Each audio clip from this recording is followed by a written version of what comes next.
Hello everybody, this is Bill Elsey, sommelier with Wines.com, and today we are at the beautiful restaurant in Houston, Texas that is called Mazraf's. I just got done wrapping up a lunch with the wines of Esporao Winery in Portugal. I'm sitting here with David Baverstock, who is the winemaker for Esporao Wines, and Rob Moshein, and today we are going to discuss wines that are produced from Alentejo and also from the Douro Valley. So David, why don't you go ahead and just introduce yourself, introduce the wines, the winery, the whole concept, and kind of tell us what the wines of Esporao are about. Okay. Obviously, even though I'm making wines in Portugal, I'm not actually Portuguese. I'm Australian. I studied in Australia, but I found my way to Portugal through marrying a local girl over there. Okay, so that was like 30 years ago, and now I've become one of the locals, and I have dual nationality. I'm Australian and Portuguese. And I've had a kind of interesting career in Portugal. I started with making fortified wines with the Symington Group up in the Douro. And 20 years ago, I moved down to Esporao.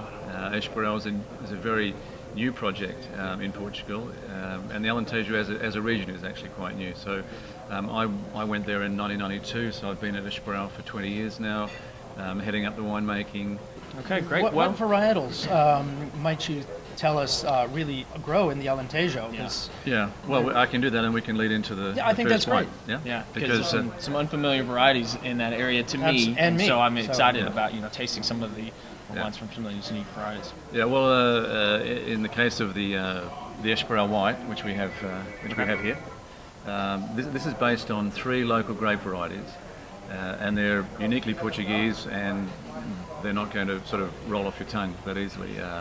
Arinto is one, Rupeiro is another one, and Anton Vaz is a third. So they're 3 local Portuguese varieties that I partially barrel ferment. So the idea with this style of wine that it is a sort of complex, rich, partly barrel influenced style of wine. But what should show through is the sort of citric, lemony, tangerine kind of fruit that we have. But with a ripe, kind of slightly toasty edge from having been partially barrel fermented. So it's kind of a reasonably complex style with good texture from the time in barrel and time on the lees, that kind of thing. But above all, I mean, with all the wines that we're going to taste, I'm looking for wines that are well balanced. They'll be good to be served, with food around the table, and provide enjoyment. That's what this job is kind of all about. Absolutely. Yeah, and I certainly found over lunch that the wines paired very nicely with food. I really like the ripeness of it, and I like the textural complexity that you get from a little bit of that toastedness, a little bit of the creaminess, but it's still very fresh. Yeah, very fresh all the way through. What you have to try and achieve with a wine like this, when you've got the grape varieties, you've got the barrel fermentation, and you've got the time on the lees. So if it's too much barrel, it's going to be too oaky. If there's too much time on the lees, it's going to be too heavy.